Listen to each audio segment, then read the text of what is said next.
Hello fellow users of the pot. Today I'm going to make something I've never made before. I recently got back from a trip to Italy. While there, my wife and I visited our friends Bob and Jody. They now make their home in central Italy. They introduced us to a dish the Italians call PEPOSO, which is a Tuscan beef, wine, peppercorn stew.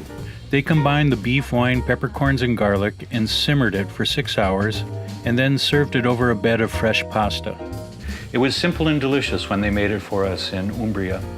And I'm going to try to duplicate it here with making it a little more complicated and using the Instant Pot. My plan is to use carrots, celery, mushrooms, canned tomatoes, onions, and some beef stock, in addition to the peppercorns, garlic, beef, and wine. And I'll serve it on a bed of potatoes mashed with goat cheese and kale. So I'm going to start by chopping onions, carrots, and celery and sautéing them in the pot. My recipe for this PEPOSO came from Instant Pot Italian, Tuscan beef and pepper stew by Ivy Manning, PEPOSO, traditional Tuscan pepper beef stew from foodiewithfamily.com, and the mashed potatoes with kale and goat cheese are from thefoodrepublic.com. Now we turn the pot on to saute, wait for it to get hot, add some oil, and then we'll start searing our vegetables and meat. Now that the pot is hot, I'm going to add some olive oil to the bottom and then saute the onions. When the onions are nice and glassy and cooked up, I'm going to take them out of the pot and then sear the meat. Yeah, I think they're good to go. So I'm going to take the pot out, dump the onions in the bowl, add just a touch more olive oil.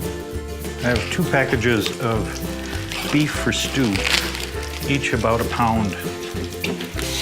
Don't want to sear the packaging material. I think I'm going to add a little bit of the wine. No, I'm not.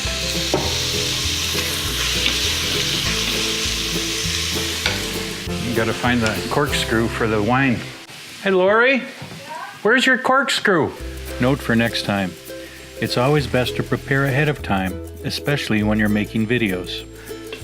The first pound is seared. I'm going to take it out and sear the second pound. Now that burnt stuff on the bottom is what we're looking for, apparently.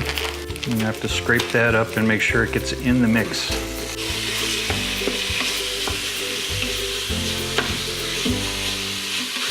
The second pound is nicely seared. Now, add this. Oop, there's one for the dog.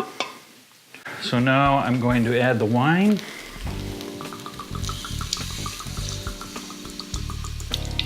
The carrots and celery. The onions. And the mushrooms. This is going to be great. Unless it isn't. Need much more wine.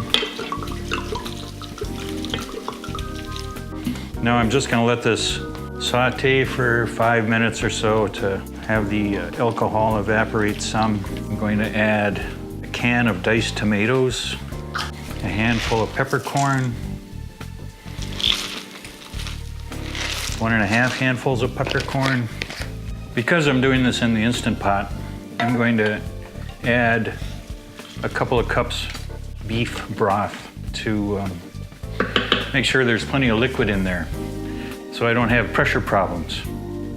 Now I'm going to add in the bulbs of garlic, a couple of bay leaves, a couple of tablespoons of thyme. Mix this all together. Add the beef back in. Originally I was going to pressure cook the potatoes in here, but I think the pot is too full. Maybe I'll just do that on the stove. Put the lid on, make sure the valve is sealed, select pressure cook for 20 minutes. Okay, and we're good to go. Now I'll make the potatoes. The kale needs to be rinsed and then stripped from the stems. You fry it up with some oil. A hot pan, a sealed pot. Potatoes are cooking. Everything is right in the universe.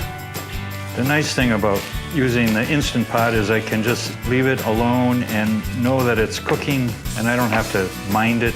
I can do other things like chop and fry kale.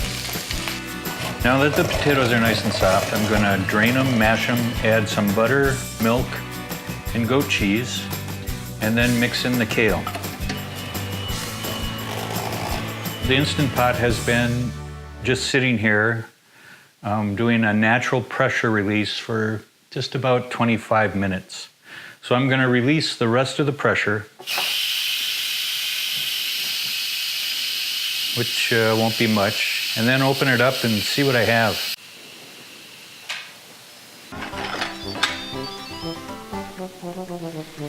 There it is. Looks like beef stew to me.